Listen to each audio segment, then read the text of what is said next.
underlining of right testicular swelling since 1 month, which is gradually increasing in size, with right testicular discomfort and heaviness since 3 days.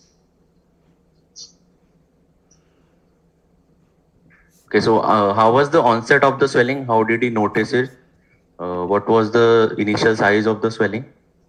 So very, according to history, it is very small swelling, and which is gradually increasing in size. Okay. Insidious. Sorry? Insidious and onset. Okay. How did the patient notice the swelling? You ask how does somebody notice swelling in the testicle?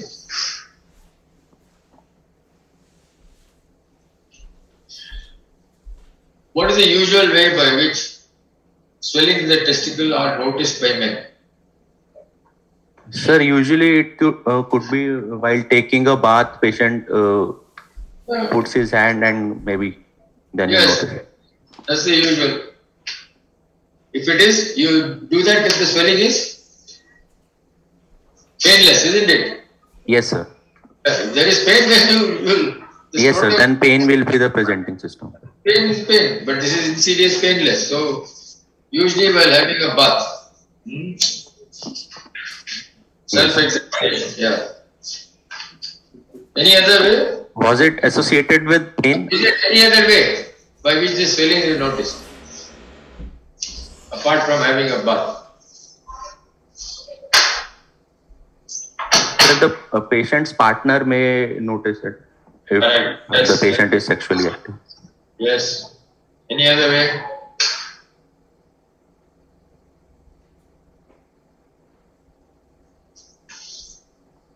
If the patient is having pain in the swelling, sir. No, if there's pain, it's alright, but this is painless. If you are wearing undergarments, yes, sir. You may suddenly observe, or somebody else may observe and say, he's 21 years old, he may be living, in a hostel. Yes, sir. Or he may have had he may be having a room partner. We don't know, people in a hostel live together and they observe. Why when one side testicle is looking a little bigger is that when they wear the underwear and hang around in the hostel room. These are usual ways by which these things are picked up. Anyway. Any other way by which it is now insidious, but there could have been some precipitating factor. Sir, some trivial trauma? Yes, absolutely, trauma. Trauma may have been trivial and may have got the attention only at that time and then forgotten.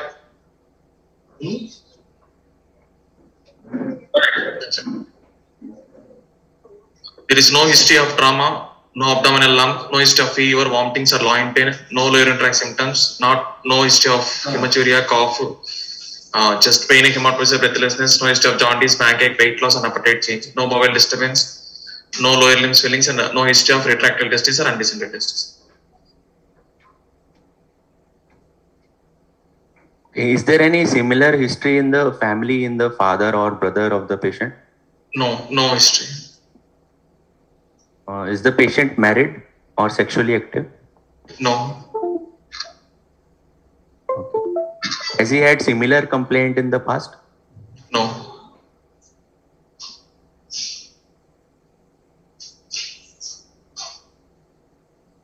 Okay. Is there any associated skin changes in the scrotum if he can, if he knows about that?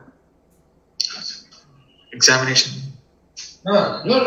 He's just asking. No changes.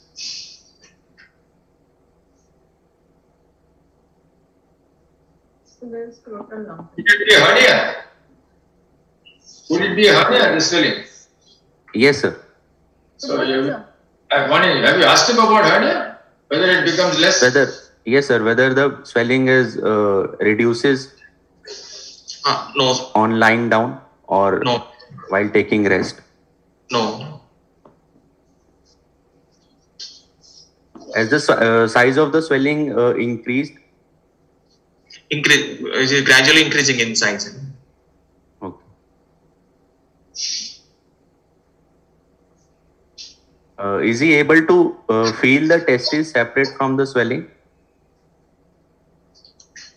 He is unable to feel.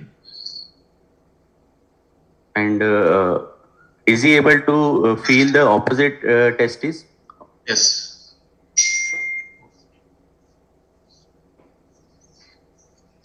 Okay, tell us the examination finding. The local examination, urethral meatus is normal and both scrotal sac are normally developed. Right hemiscrotum, hard mass felt, that is 3 to 3.5 centimeters, and mass has a nodular surface. Skin over the mass was mobile. Right testis could not be felt separately, and there is no scars or sinus or ulceration of the discharge noted. No tenderness noted, and the right side of the cord is normal, and the left testis is normal.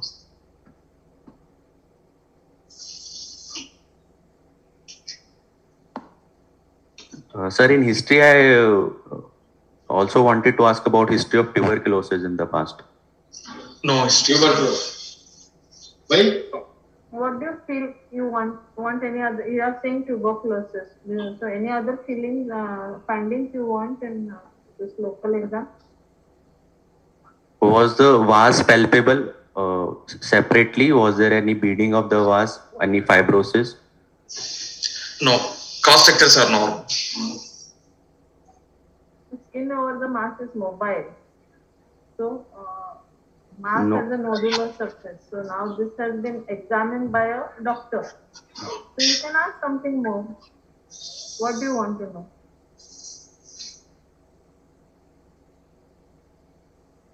You want to know whether it is an epididymal mass or a testicular mass, or it can't be differentiated? Won't that give you some idea as to what it is? Whether the epididymis is felt separate from the mass or not? It is not felt separately. So the whole Okay, thing the is whole- mass. It looks as a whole. Okay, any But other there are- findings you want? Abdominal examination? No, in the scrotum itself. In the scrotum itself, is there any other finding? Opposite? Right, he has told you opposite. On the side of the mass. There in the testes. Are there any secondary change in the scrotum? You press the testes, what happens? Could there be any secondary changes in the scrotum, inside the scrotum, as a result of this mass, which you can feel? They mentioned that both the scrotal sacs Sir is there. asking what are the changes seen in the scrotum in any mass? Inside, as a result of the mass, can there be something else happening inside the scrotum? There could be associated hydrocele. Yeah, very important. Maybe The scrotal rugosity can be lost. The skin becomes shiny. It becomes Stretched. over it. Whether it is adherent to the mass. Now they have told it is mobile, but but it is a small size mass, so maybe rugosities are normal. But you can ask all these things, no?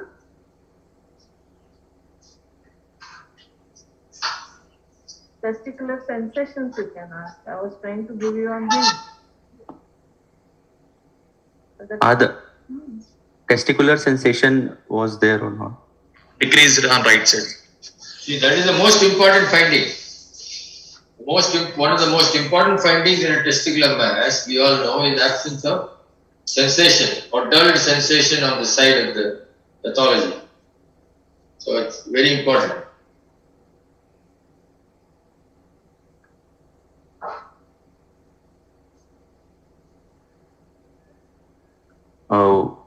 Abdominal examination? Soft, non-tender and no lump is possible.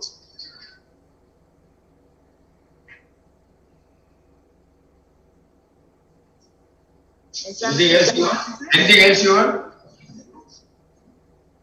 Oh, you mentioned already. Obviously. Supraclavicular, any lymphadenopathy?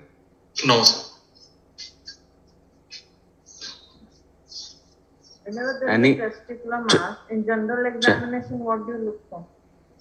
Chest examination also should be done. And Talk normally. Chest examination is okay. I'm asking general examination. When you said lymphadenopathy, anything else? Pedal edema may be there, or swelling of the limb may be there. Or abdominal, there is no palpable abdominal lump. There is no lymphadenopathy. It will have to be pretty big, right? Can still be there. Yes. Can still be causing problems. So you have to ask about edema, bilateral, stitching, up to where. They mentioned that there is no edema. Okay, yeah. Systemic examination normal. Examination is complete? Yes, ma'am. What is your clinical diagnosis? What is your clinical impression here?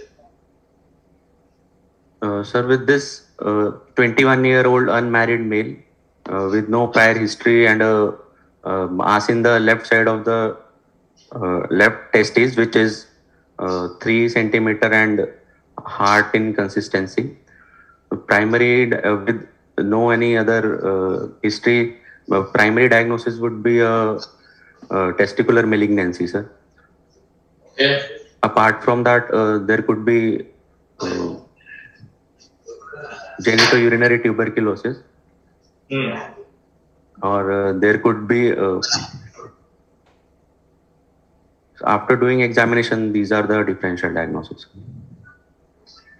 Apart from that, there could be a malignancy of the paratesticular tissues, sir. In paratesticular tissue, you feel the testis or you feel the cord? The term paratesticular is what? Primarily related to? Sir, since the cord is not separately palpable, we cannot comment. Paratesticular tumors or lesions that you find as those that arise from structures juxtaposition to this testis and epididymis, which is the spermatic cord. So that is the area.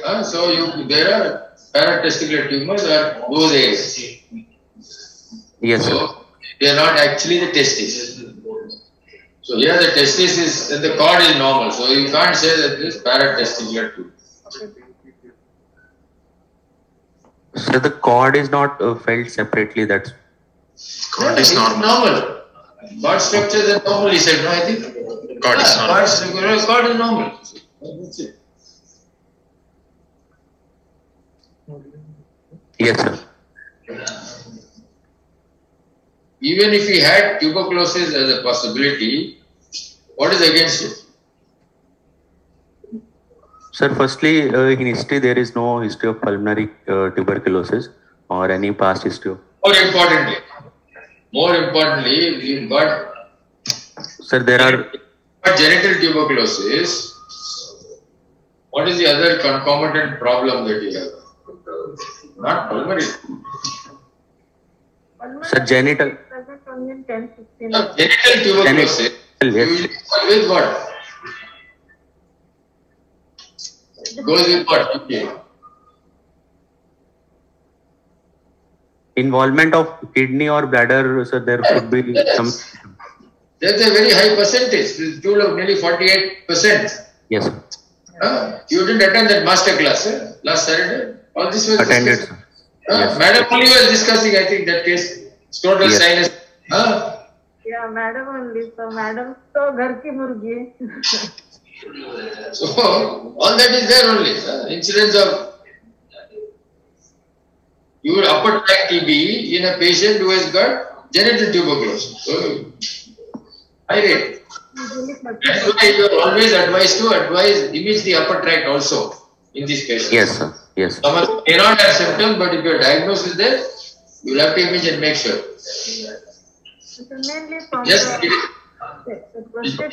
imaging is not very pakka, that you are seeing small lesions, but if you expose both kidneys and send them to the pathology department, they will tell you, yes, there are microabscesses, there is evidence of TB and all. So, it's just that it hasn't, the immune system is such that it has affected here the scrotum. Yes, sir. What do you do now? Sir, the routine investigations, hemoglobin, TLC, Okay. and urine routine microscopy, Okay. plus ultrasound of the scrotum bilaterally with tumor markers, testicular tumor markers in the form of alpha fetoprotein, beta HCG, and LDH, sir. And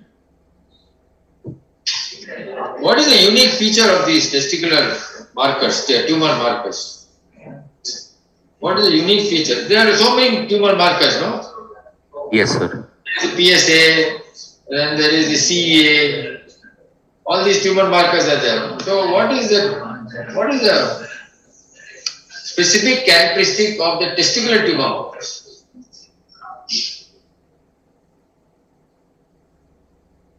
Sir, they help us define the type of malignancy. Define the type of malignancy. More importantly than that, it's not 100%. No? Sometimes you can get, even in a seminoma, sometimes you can get the alpha beta protein to be slightly elevated, or beta HCG to be slightly elevated. It's not foolproof. Yes. There's something very peculiar about these testicular tumor markers, which does not happen with any other marker in the world.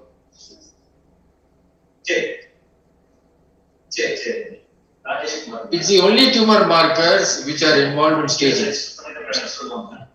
Yes, sir. You Yes, tell me sir. any other marker which is involved in staging process. Yes, sir. Only in testicular carcinoma. Testicular carcinoma, staging. It's involved in the staging process. Right. So, these are Blood investigations. Right. What about tumor markers from that most important?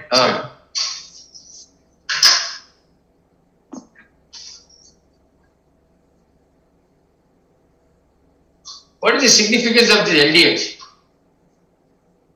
Sir, the tumor burden, the higher the LDH is, the higher is the tumor burden. Correct? Sir, it signifies the tumor burden, sir. Is it a very specific for cancer? No, it is not specific, sir. So other conditions also have the raised LDH. Yes, sir. Alright. So beta Any other malignancy where the LDH can be very elevated? Can you name me any other malignancy where LDH can be very elevated? Lymphoma, sir. Yes, very good. Can you get lymphoma on the testis? Yes, sir. Ah. But age is in older people, sir. Yes, older people. Correct. So what do you think on the base of this tumor markers is the problem? Sir, AFP is raised, LDH is slightly raised, but less than 1 point. It is in the normal range only. Beta HCG is highly raised, sir. So beta HCG being highly raised points towards choriocarcinoma could be possible, sir. Right. When choriocarcinoma is alpha beta protein based? Sir, in choriocarcinoma, alpha fetoprotein is usually not raised, sir. And But embryonal carcinoma, both could be raised. no, you are saying choriocarcinoma. That's what I'm asking. In choriocarcinoma, what is the usual level of beta HCG?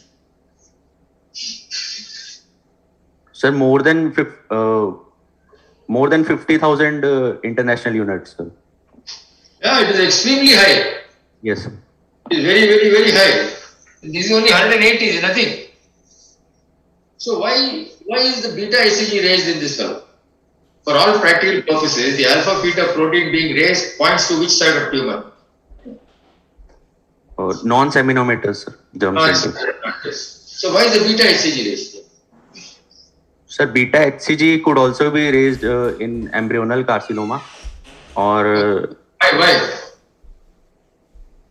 sir, because mixed tumors may be there, sir. Why? Mixed tumor means what? Sir, all the components may be present, not a single component, sir. It may be a portion of. Which component are you talking about? in relation to beta HCG, which component? तुम घुमा फिरा रहे हो You're going round and round. They're not hitting the point. If When you we- Series. Where is the beta excision? Where are these combinations seen? Gonadoblastoma could be there. Yeah. And This is- Sex-cord tumor could be there. Many of these tumors in the testicle will have elements of syncytial trophoblastic elements. And these are the ones that are responsible for producing some amount of beta estrogen. So that's why they are raised in some patients. So specifically in NSGCT sometimes, especially as you said, embryonal carcinoma or any of these mixed tumors, mixed germ cell tumors will can also have this sort of picture. Yes, sir. Okay. Ultrasound.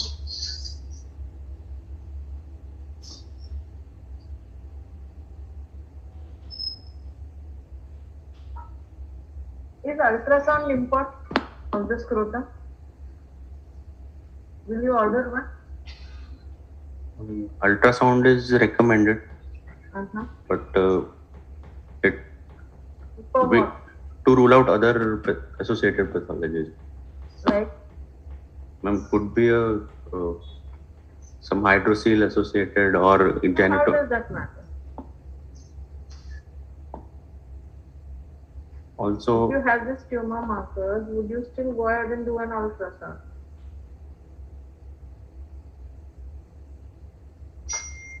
What are the additional things apart from hypoechoic lesions which an ultrasound guides you towards? Or you can argue the other way that I don't want an ultrasound.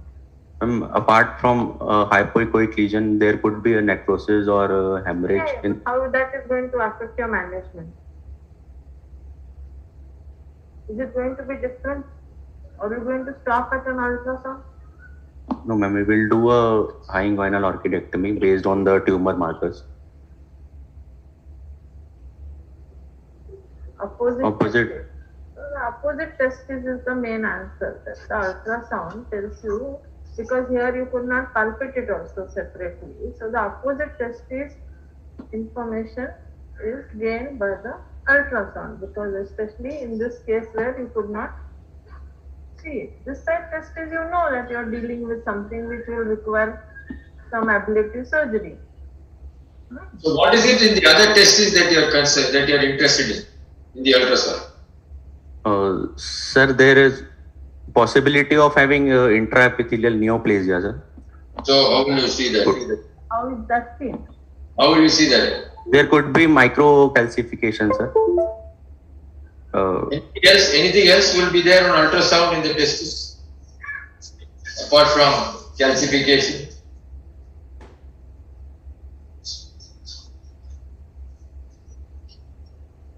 Which is suggestive of involvement The- of the opposite testis.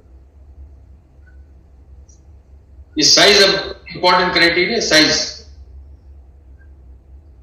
Sir, increasing Is size an important criteria? Do testicular tumors arise in testes which are atrophic, or do they arise in testes which are normal size? sir, more in atrophic testes. Yes. So you are interested in knowing what is the testicular volume on that side, isn't it? Is it Yes. small volume testis or is it normal volume? No. Huh? Yes, sir.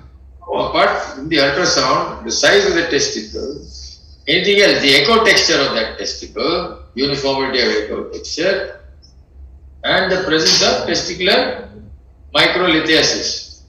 Yes. Okay. Any How do you hypoechoic? classify this? You know, classification. Sir, classification of testicular microlithiasis. Yeah. Yes, sir. It can. It is done on the basis of the number of microcalcifications.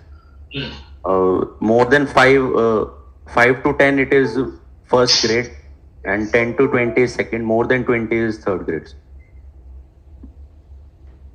So, is it focal or is it generalized? You can have focal or you can have generalized, both. Yes, sir. Right. So, you, apart from the fact that you define it as when there are more than five areas, testicular calcification, and then that becomes testicular microlithiasis. And what is this connected with, as you said? Sir, there could be a chance of intraepithelial neoplasia, sir. In how many? Right. In everybody who has micro. Everybody, or There is, if the patient is having intraepithelial neoplasia, if the patient is having no? Supposing in this boy, calcification, yes. supposing in this boy, we find that he's got testicular microlithiasis. Yes, sir. What will you do? In the opposite testis, sir. No, this one, the opposite, the normal testis. If he's got microlithiasis, what will you do? Since the patient is already having a mass on the opposite side, sir. Yes. So there is a approximately 1.7 times chance of having malignancy on this side also. So he will have to be. So what do you do? Sir, after treating the primary malignancy site, sir, we will see the tumor markers in the follow-up. And based on that, sir, we will manage. Tumor markers are raised in testicular microlithiasis, or they are normal? Sir, in testicular microlithiasis, they are normal, sir. Then what is the connection between the tumor and this marker? Tumor markers will depend on the tumor burden, which can be in the lymph nodes also, no? Not only with the testes. We are interested in the opposite left testis, the right side testis, no? Yes, right. The opposite testis, we are interested in this patient. If he's got microlithiasis, how will you proceed?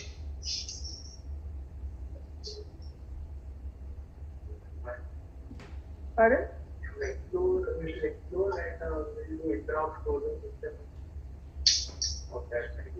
During this left orchidectomy, you will do exploration of the right testis and then? by what? How will you see first? How will you take frozen section? From which part? It's microlithiasis, right? Then Nikhilesh wants to explore the opposite testis. No, I heard that.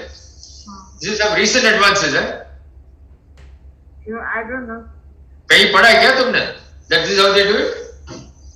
हाँ? पढ़ा है. आप पढ़ा है बोल रहे था? That you explore the opposite testis when you have got testicular microlithiasis. If any hypoechoic lesion is there, then we can. We are talking of microlithiasis in the opposite testis, which is supposed to be normal. And how will you follow up, or how will you be concerned? What will you tell the patient? Ma'am, there is a chance of having malignancy on that. No, is it imperative that you find out, or you can say, nah, choda yaar, isko, forget it? No, sir, we have to. So what will you do? That's what I want to know. What will you do? Your friend said, I will expose that testis and take frozen section. What will you do? Will you do the same thing, or will you do something else? Sir, we will have to keep the patient on follow-up, sir.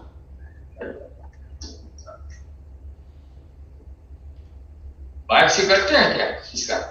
To find out what is the risk factor here?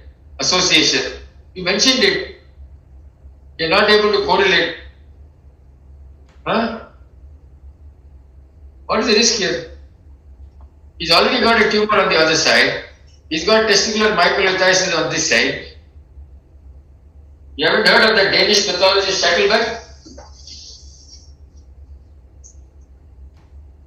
You have to find out if there is intraepithelial germs and neoplasia in this testis. If there is, that's the only way you can do it by biopsy, no? So you do for frozen section, you do biopsy of the testis. Huh? You can do needle biopsy, you can do whatever biopsy you want and send it. If you don't have facility, then as your friend said, you do open biopsy and send it for and see whether there is intraepithelial germs and neoplasia. There is a focal area of microlithiasis. Yeah, and then you see whether there is, because that needs to be treated. Supposing the patient did not have a tumor on the opposite side, how will you manage this? Transcrotal. See, there are two situations here in testicular micro. One is associated with a neoplasm, associated with certain other changes in the testis like atrophy, maldescent, previous history of orchidopexy. All those features are there. Basically cryptorchidism. These are high risk factors. History of infertility, history of family history, brother having testicular cancer, all these things, the twin brother having testicular cancer, all these are high risk factors for the other fellow. So you must be aggressive and trying to find out whether you go for the biopsy. You, as he said, you can do either frozen section or do needle, whatever. This is only intraepithelial jumps and neoplasia. You want to prove that, because if it is there, then you have to treat it. There is another group of individuals where they have just go for checkup and they do scrotal ultrasound because they have some mild discomfort. Some, may like, what do you call it, orcalgia. And you find that there is some testicular microlithiasis. Those patients, unless they have history of infertility, unless that testicle is small, then only you will biopsy, because risk of those fellows getting testicular neoplasia is low. So you don't go putting needles into everybody and doing that. It's nicely given in Campbell. You read that. How you will approach a patient who has got testicular microlithiasis. So it is important to see whether these things are done. The idea is that these conditions are pre-malignant. That's all. And you have to attack it. Alright? Yes, sir. So testis at the moment is normal. What will you do? Now what will you do? In this patient, what will you do? Let's progress. Sir, we will do a high inguinal orchidectomy after taking consent. Any other investigation before that? Any other investigation before high orchidectomy? Sir, we can do a CT scan of the. B means what?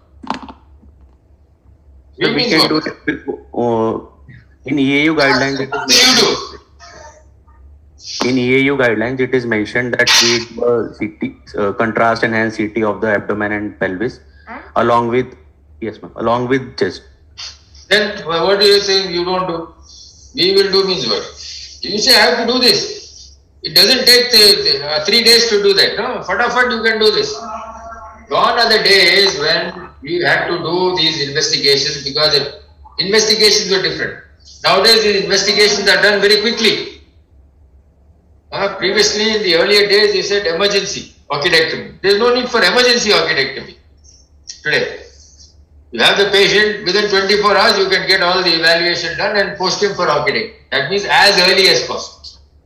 It's not that he comes today at 10 o'clock and you do him at 2 o'clock in the afternoon. No, you get the investigations, get the tumor markers, and then proceed. So CT scan of the chest and abdomen is very necessary in these patients to stage them.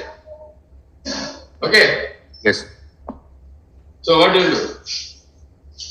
Sir, contrast enhanced CT scan of the abdomen and chest. What is it?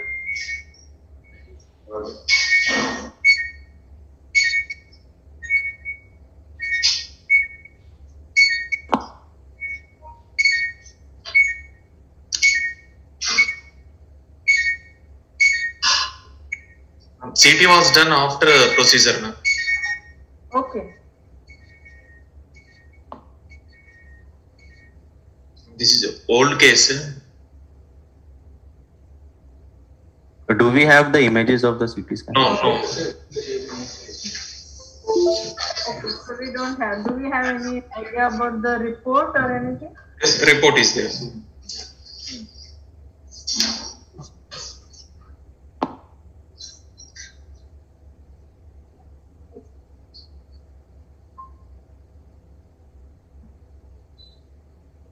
Anything else you want to?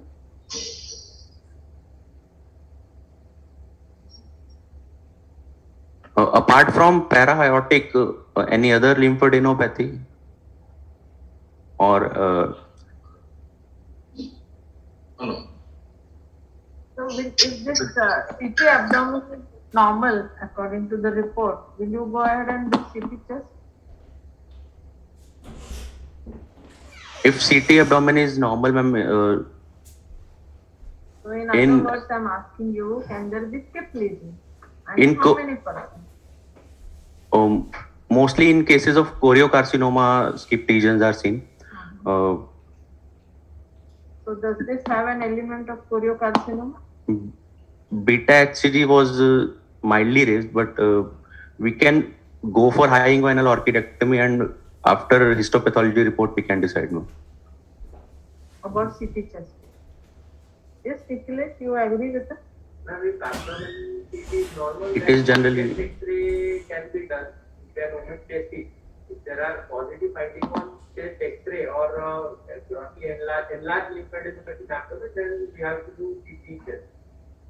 And So if choriocarcinoma is suspected and there are very high activity level, then we have to add CT brain also before doing the CT. oh. You could hear him, right, sir? Hello? Hello. Ma'am, SAR went to OT, ma'am. Okay, okay. So if a choriocarcinoma is suspected on biopsy, then you need to add CT brain. Yes. Okay? Hello? Yes, no. Okay. No.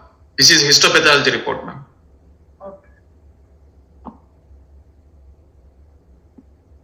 So it is a mixed germ cell tumor with most common embryonal carcinoma, along with yolk sac tumor, teratoma, and choriocarcinoma. Tunica albuginea is not invaded, and all cut ends are free of the tumor. So suppose Means- on this histopathology it is written that the cut end of the cord is showing some tumor. Then what will you do? It is a non-seminomatous germ cell tumor. If the cord is involved and there are no lymph nodes, it is T3N0 M0. We will have to, in non-seminomatous germ cell tumor, we can give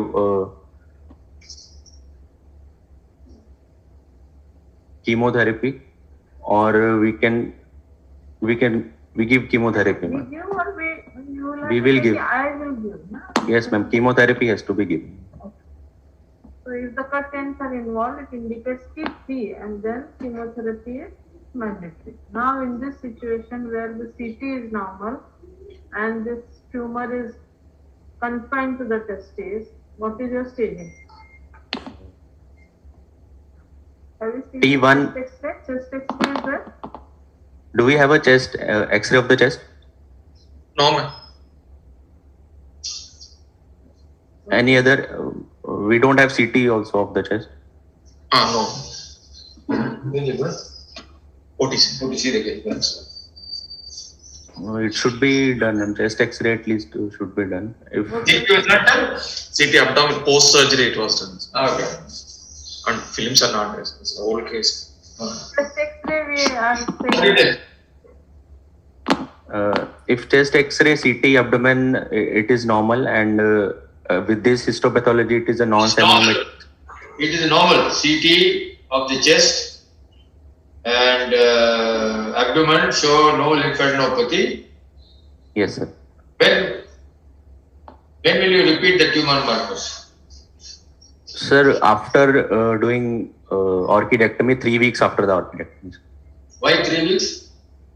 Sir, according to the half-life of the tumor markers, the baseline level will come after 3 weeks. So how do you take half-life? So How many half-life of How many is half-life? 4 to 5 half-lives are required, sir. Okay. So you must know the individual half-life of each of these tumor markers. Which is the one that has the shortest half-life? Beta HCG, sir. Right. Half-life is 24 to 36 hours. Right. So the alpha beta protein is little longer. So you take about 3 weeks. When is the staging of this tumor done? Sir, staging will be done after doing the repeat tumor markers. So Right. according to that, After the orchidectomy. yes. Yes. If staging is done after the orchidectomy, then why should you do the tumor markers before the orchidectomy? Sir, it gives us the baseline with which we can compare whether the markers are decreasing or increasing or remain stable after? Or Any other reason? Any other reason? You think any other reason?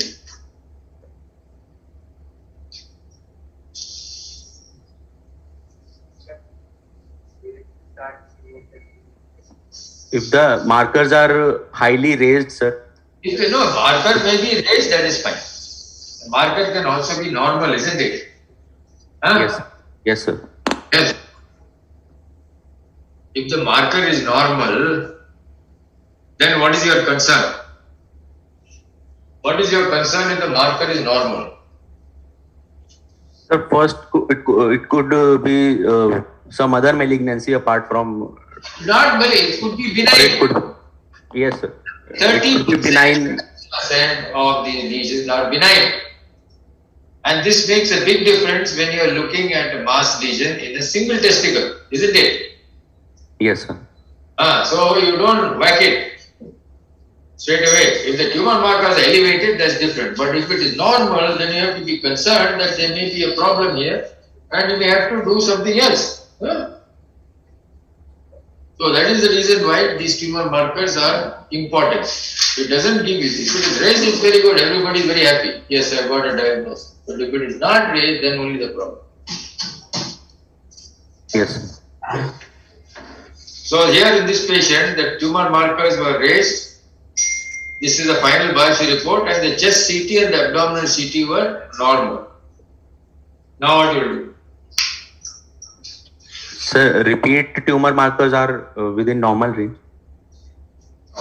Yes. What did you do?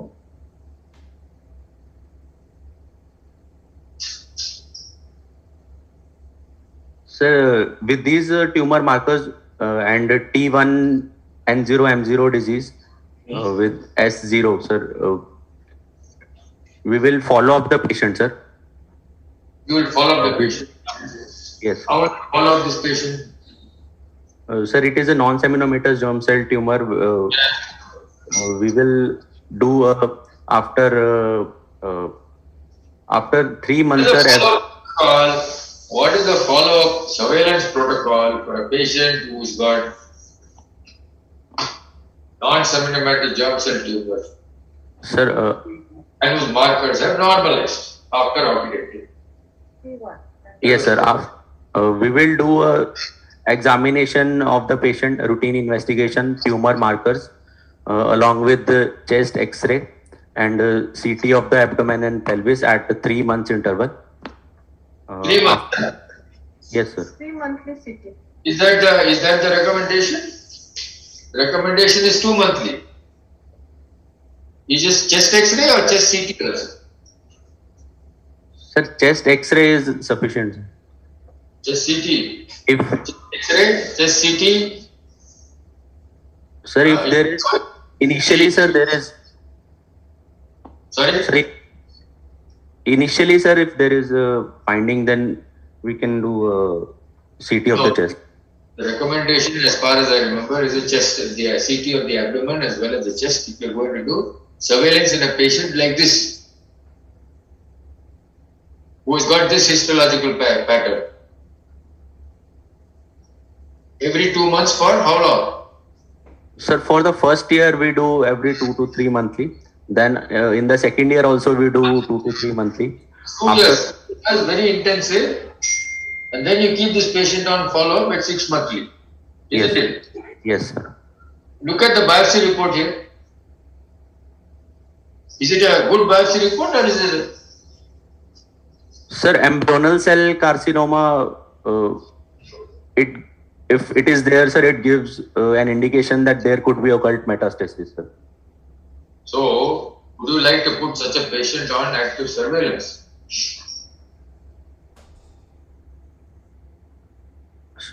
Or would you like to? Sir, that is the reason we do it very repeatedly, sir. Okay.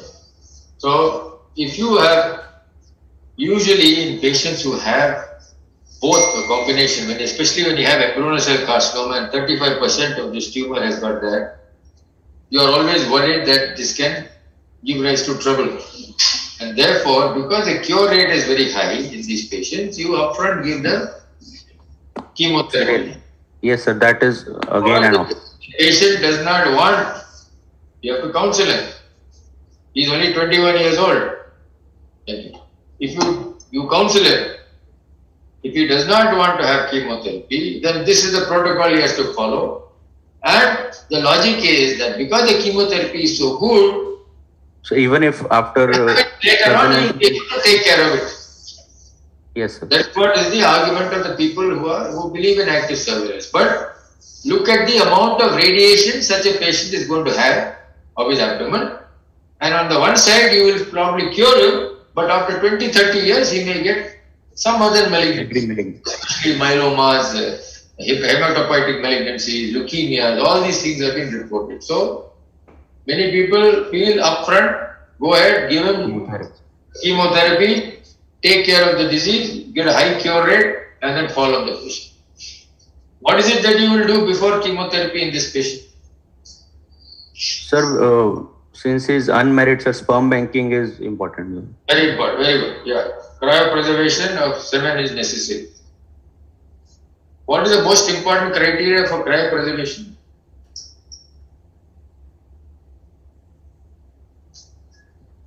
Anybody's compatibility. You can take anybody's semen and do it. Cryopreservation.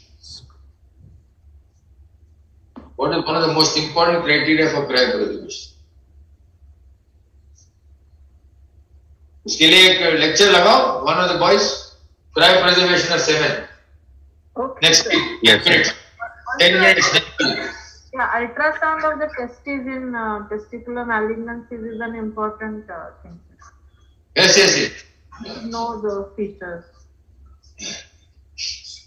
So maybe we'll divide it, sir. Between them. Yes. Okay. One, you will decide amongst yourself who will talk about cryopreservation of semen, and one will talk about ultrasound of testis and testicular malignancy.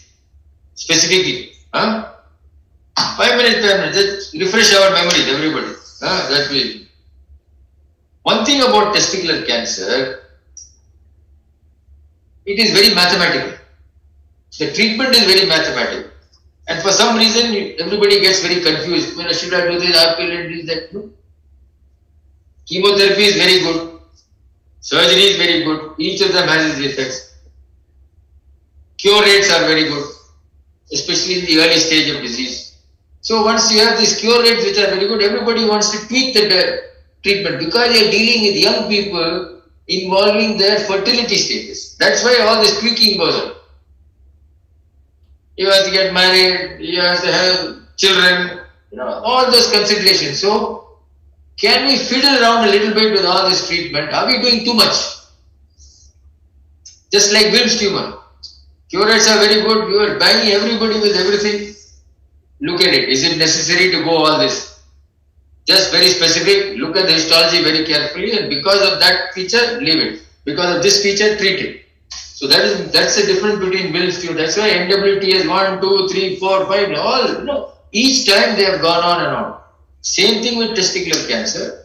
They have refined over how much you want to go. See, you get for 3 cycles first, 4th cycle second, or you give 2 cycles, or you give 1 cycle, and take it from there. So these are all things which are done. There is a standard protocol, and usually chemotherapy. If the patient has a pure seminoma, you can give radiotherapy. Okay. The amount of radiation dose also has come down. Okay, for seminoma. The radiation dose for non-seminoma was much higher. And you must remember that the treatment in America was far advanced when compared to the treatment in England. We are talking not of now, but of 30-40 years before, 30 years before. Where in the UK, the thrust was not on RPLND, but was on radiation for non-seminomatic germ cell. Seminoma is clear, no question. The non-seminoma, which is the surgery of retroperitoneal lymphadenectomy, was mastered in the United States, in Indianapolis. Einhorn was there, and there's another fellow, I forget his name.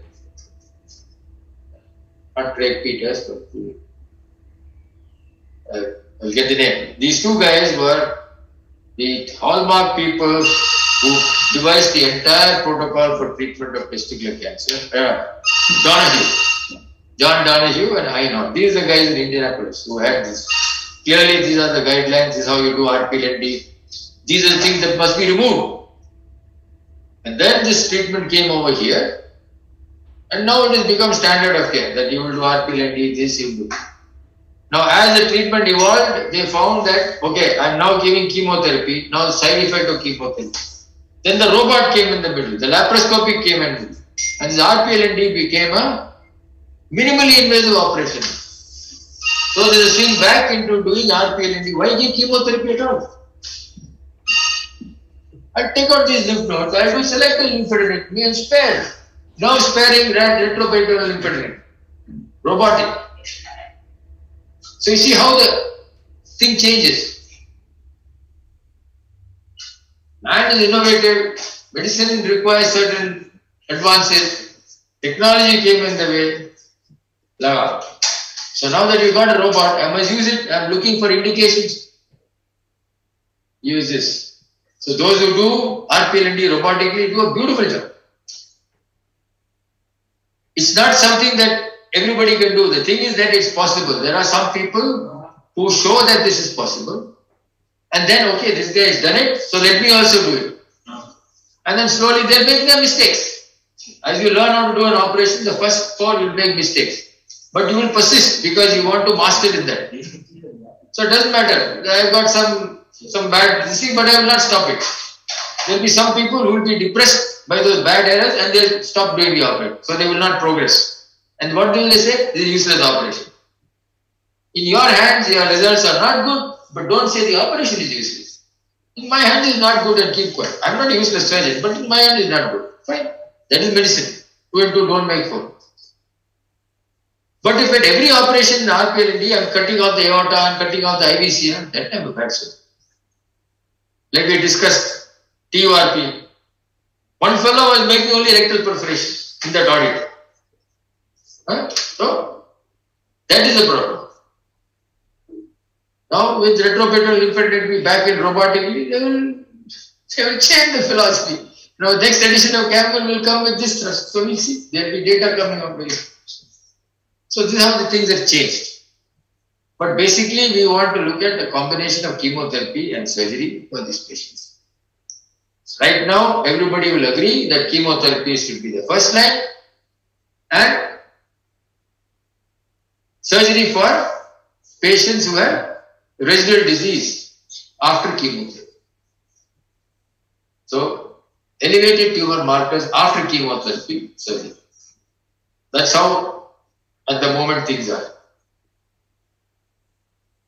Is that correct, Sujata? Hello? Hello? क्या हो गया भाई? Hello. Yes, sir. I was just listening to you, I said. No. I thought the line went off. Abhay, what I was saying? No. Maybe. No. The connection was okay. What I was saying Yeah. was asking you. Yeah, we could hear you. We were unmuted.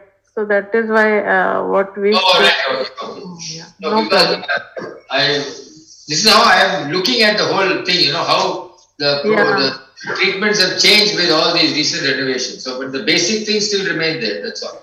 Yeah, that's true. Yeah. Okay, sir.